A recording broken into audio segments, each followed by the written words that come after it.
Welcome to the IVF Journey with Dr. Michael Chapman, the podcast for couples who struggle with infertility and want to fulfill their dreams of becoming parents. In this podcast, you'll learn actionable strategies to deal with infertility from Dr. Michael Chapman, or Prof as he's affectionately known. Prof is the co-founder of IVF Australia and is a leading Australian infertility specialist who has helped over 3,000 couples realise their dreams of becoming parents.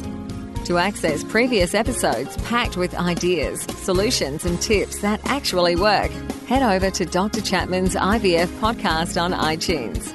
You can also ask questions by contacting Dr. Chapman's rooms on 1800 111 483 or by emailing him michael.chapman@ivf.com.au. That first cry of a baby born after the long journey of IVF remains one of the most beautiful experiences in the world. As an obstetrician and an IVF specialist, I've had the privilege of experiencing this over many thousands of times in my long career, but I still remain moved by each baby's first cry. It signifies the end of a long journey and the beginning of a new life. This is Professor Michael Chapman, co-founder of IVF Australia and host of the IVF Journey podcast. Thanks for tuning in. To access all the previous episodes, head over to my website, www.theivfjourney.com, and select IVF Journey Podcast from the navigation menu. You'll also be able to find the various services that we provide at IVF Australia. So today I'm going to talk about the drugs that we use in an IVF cycle. When you go along to a clinic and see a specialist, they'll decide what the best medication is to give you the greatest chance of a pregnancy. The first thing they'll be thinking about is which drug they're going to use to stimulate your ovaries to produce eggs. That's the basic goal of IVF, is to produce lots of eggs to increase the possibility of getting an embryo that's going to get you pregnant. Those drugs that stimulate the ovaries predominantly are drugs that contain FSH, or at least biochemical substance that resembles FSH. So FSH is the drug that the pituitary gland produces to stimulate follicles. Well, it's called FSH, of course. And over many years, drug companies have been working to produce drugs that are similar to that hormone. In Australia, we have a number of preparations. The first group of preparations are those made by a biological process called recombinant FSH. And the two main drugs in that category are called Puragon and Gonal-F. They only contain FSH, and there are some doctors who feel that you also need the other hormone that comes from the pituitary gland called LH. So that brings us to the third drug, which isn't made in a laboratory by molecular biology. It is actually a process whereby human urine from postmenopausal women is refined to extract the FSH hormone itself. So this is a urinary product, which were the ones that we started out with 30 or 40 years ago. This particular product is called Menopur, and that product, in addition to the biological FSH, the natural FSH, also has added to it an LH-like component.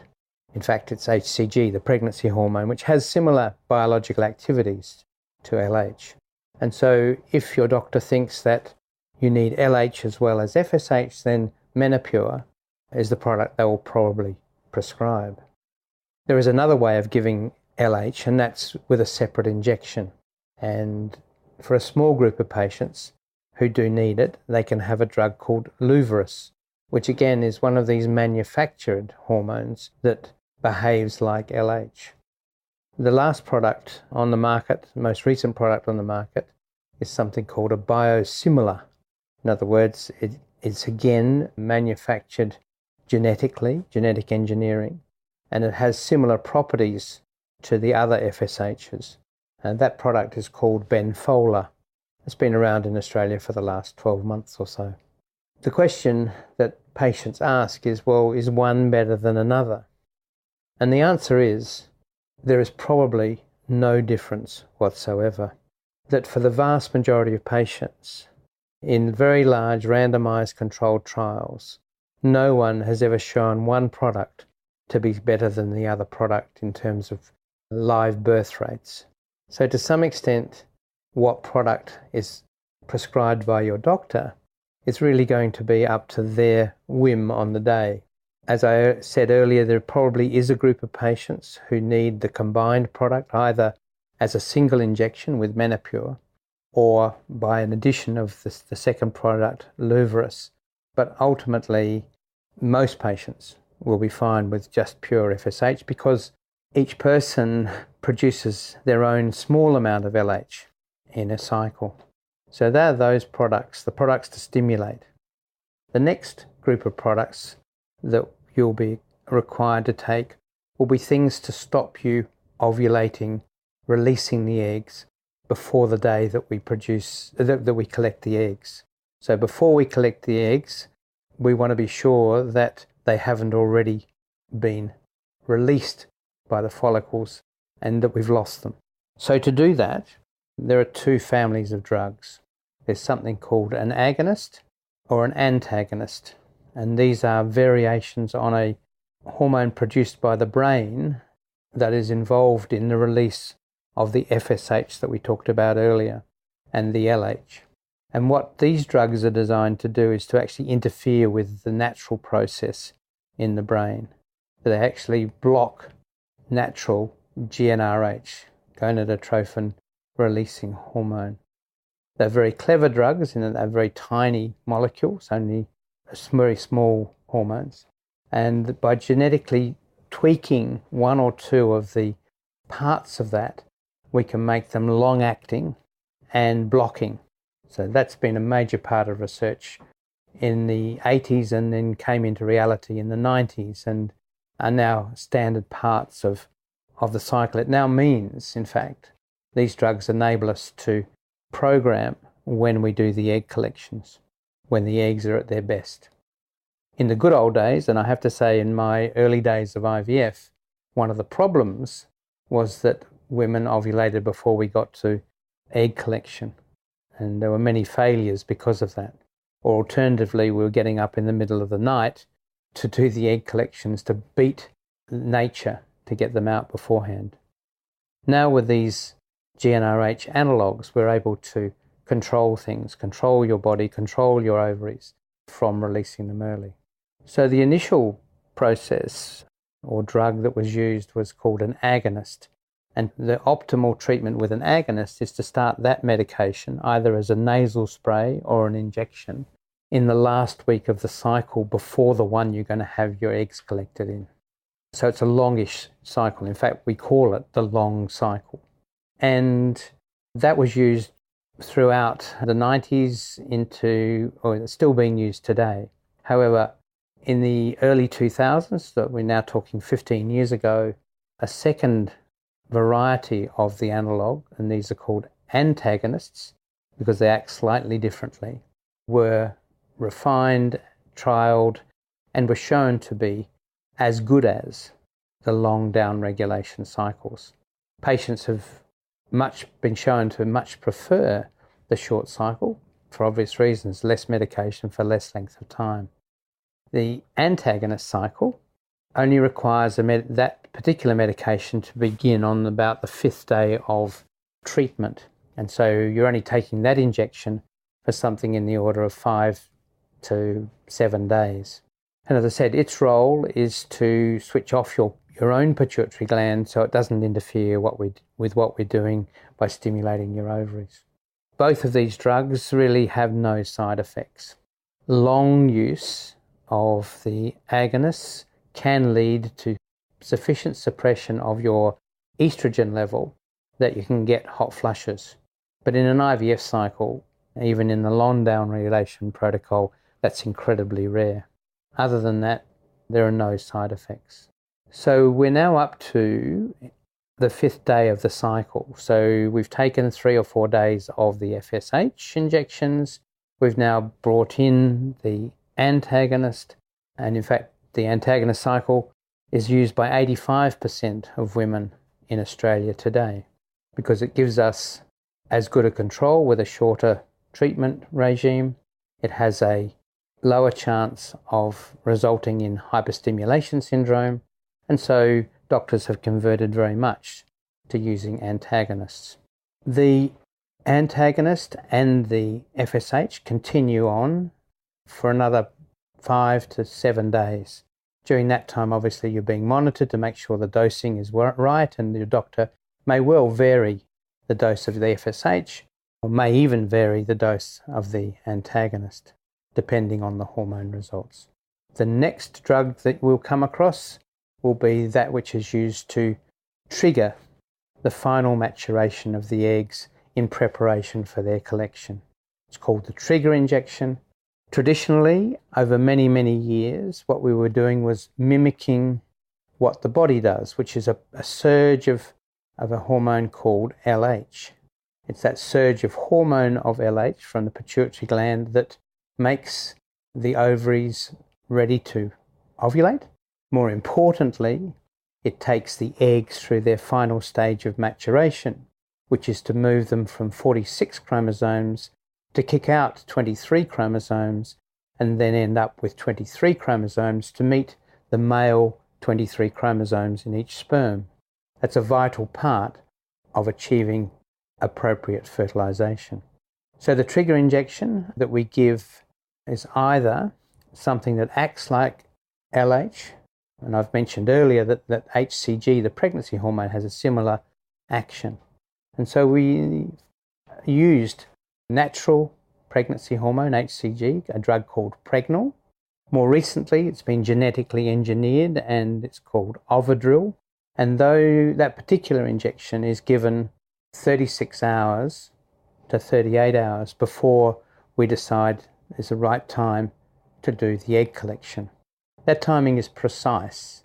So when your nurse tells you to take the drug at 10 o'clock tonight for an egg collection at 10 o'clock in 36 hours time, 10 o'clock in the morning in 36 hours time, it's very important that you take it within the sort of 5 or 10 minutes either side of that, because you want your eggs to be at their best, and it is a very time-related phenomenon. We also don't want you to take it too early, because you may have still ovulated before we get to the egg collection. Those drugs in women who have stimulated quite substantially and overstimulated are slightly risky in that they increase the chance of getting ovarian hyperstimulation syndrome, which we've talked about in another podcast. That's the most dangerous side effect of IVF. In the last 5 years, however, we have found a cure to avoid getting ovarian hyperstimulation after the trigger. So now, in an antagonist cycle, so that's with the drugs Cetrotide or Galliotran, are the drugs used in Australia, in cycles where they are being used, the pituitary is still sensitive to GnRH. And so by using the GnRH agonist, the one we talked about in relation to the long protocol, by using that, we can actually trigger a natural LH surge. And that LH surge will do all the things that it does in nature of maturing the eggs. But remarkably, it does not trigger OHSS, ovarian hyperstimulation syndrome. And so we've basically, in that type of cycle, been able to totally get rid of the risk of OHSS. The downside of it, however, is that if you have that trigger, it is very unlikely that you'll get a pregnancy if we put back a fresh embryo. So the downside is we have to freeze the embryos and delay putting an embryo back for 3 to 4 weeks. Some women don't like that delay. In terms of success, however, when frozen embryos are put back today with the techniques we have, the success rate is identical to a fresh transfer. So frozen transfers are just as good as fresh.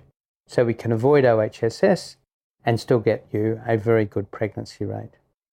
The next group of drugs that you'll come across in an IVF cycle are those to make sure that the lining of the womb is in the best possible condition for embryo to develop, to implant, attach, bury itself, connect with the mother's blood supply and grow. And the endometrium is vital in that process. It's been shown quite clearly that the huge hormonal changes that are induced by our stimulation are deleterious to the endometrium if we don't provide more hormone support. The two forms of hormone support are either putting progesterone in the vagina via a cream or a pessary. That bolsters the amount of progesterone in the uterus and keeps the lining very healthy. The alternative is to give hormones to make the ovary itself, from what's called the corpus luteum, produce more progesterone than it normally would. And to do that, we make the ovary think that you're pregnant. We give it pregnancy hormones. That latter approach is fine for most women, but again, that pregnancy hormone can trigger hyperstimulation syndrome. So generally, we don't use it unless the egg numbers are relatively small. So the progesterone products are Crinone, is the name given to the major commercial one. There's a tablet called Endometrin available in Australia, and there's another one called Uterogestin. So there are multiple options for your clinician to decide to give you. If you get the HCG, that will be Pregnal, and that's usually 3 injections in the second half of the cycle, while you wait that long wait to know whether you're pregnant or not. So that's all the drugs that you're likely to come across. There are other adjuvants that people do use. We've talked about Luvaris, an LH supplement. Some people have used growth hormone, but really the mainstream drugs are the ones that we've talked about. Thank you for listening to the IVF Journey with Dr. Michael Chapman, the podcast which helps couples negotiate their way through the IVF journey, all the way to parenthood. You can also ask questions by contacting Dr. Chapman's rooms on 1800 111 483 or by emailing him michael.chapman@ivf.com.au.